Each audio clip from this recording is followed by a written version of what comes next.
Hello everyone, as you can see by my poofy 80s dress, I am 80s chick Minion Michelle, and today for this Random Talk Sunday, I thought it would be interesting to briefly discuss haunted attractions. Now, this is sort of different from the rides and attractions that I did before because those revolved around being sort of entertainment oriented and not really based within anything that was really part of history, but these ones in particular I think really do reflect something historical as well as something sort of, you could say, haunted.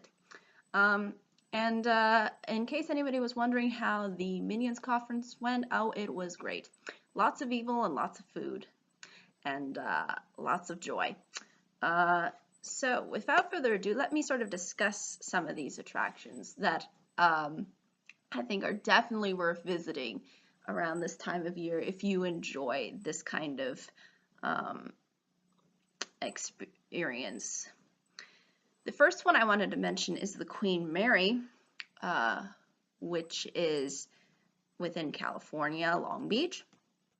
And the interesting thing about the Queen Mary is that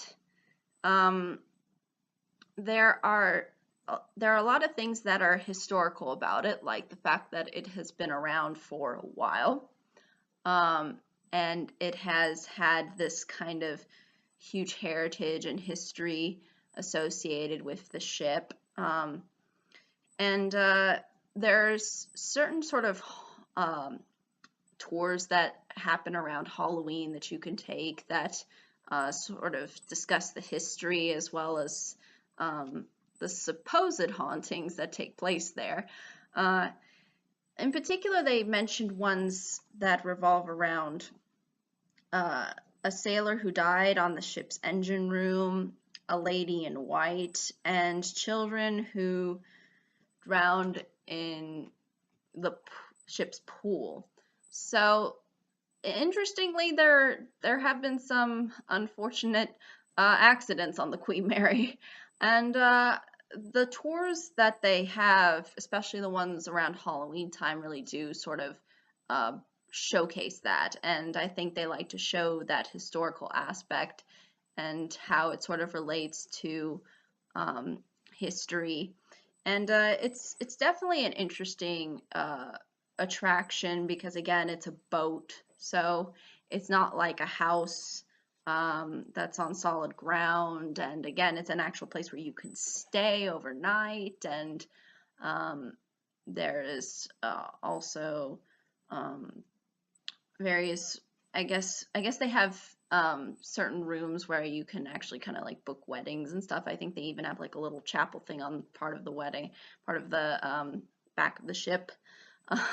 So it's, or either back or front, I'm not sure. I can't exactly remember, but it's definitely one of those interesting tours that I think is worth exploring if you enjoy that kind of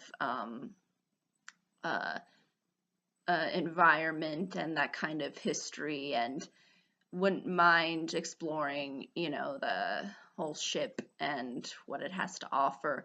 And I think a lot of that comes through its history and for the fact that some people associate it with being supposedly haunted. So definitely worth recommending if you're interested. The second one that I wanted to briefly mention is also in California, and it's the Winchester House, which is technically a mansion because it's ginormous.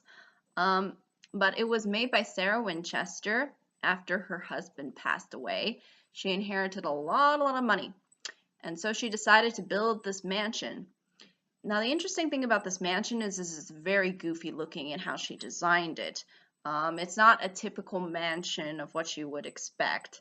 And the interesting thing is this too, is she was sort of a supernatural believer, and she kind of believed in spirits, and she sort of designed the house that way, probably to ward the spirits off, I'm assuming. So she kind of had this this inclination of of death. And I think a lot of that has to do with the fact that her husband passed away, because I think once her husband passed away, she kind of went a little haywire, and as a result, she made this really goofy, creepy mansion.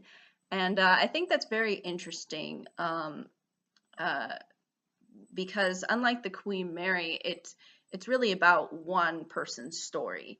Whereas with the Queen Mary, there's just various incidences that have happened on the ship over the years.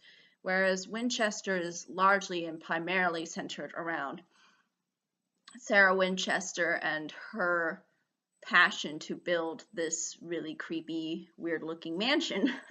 So it's very interesting in that respects. She's supposedly supposed to be still there, like her spirit supposedly is supposed to still be there. And it kind of would make sense considering the fact that she built the thing and she's, known for it.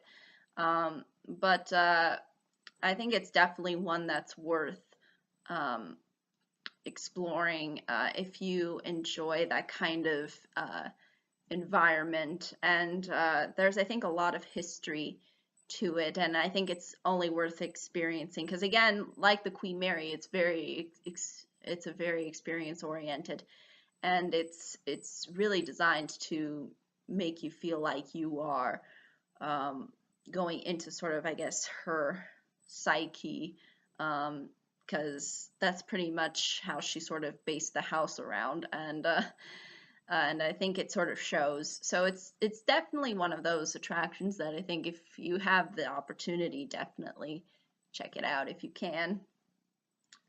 Now, the last one that I wanted to briefly mention is actually a tour, a ghost tour at Strathenhern Park, and that is within Simi Valley, California.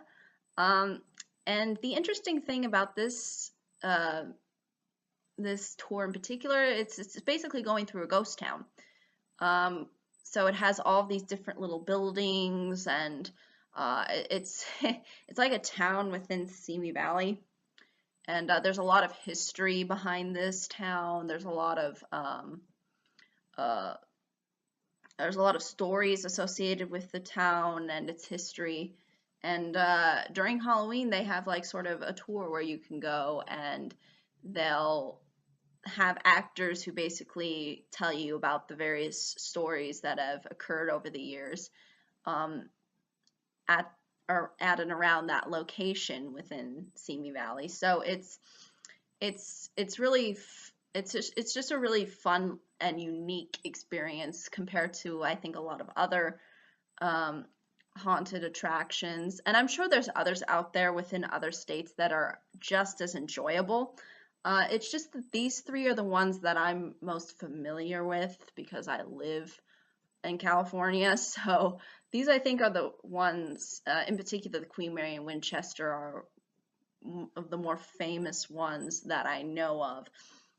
And I think they're really worth checking out if you enjoy that kind of experience, especially around this time of year. You sort of get into that sort of mood to wanting to go and see something that's supposedly haunted, even though it may not be. Maybe it's just all hearsay, but at the end of the day, it's just a fun way to enjoy your time and explore. And I think these attractions are definitely worth the time and investment.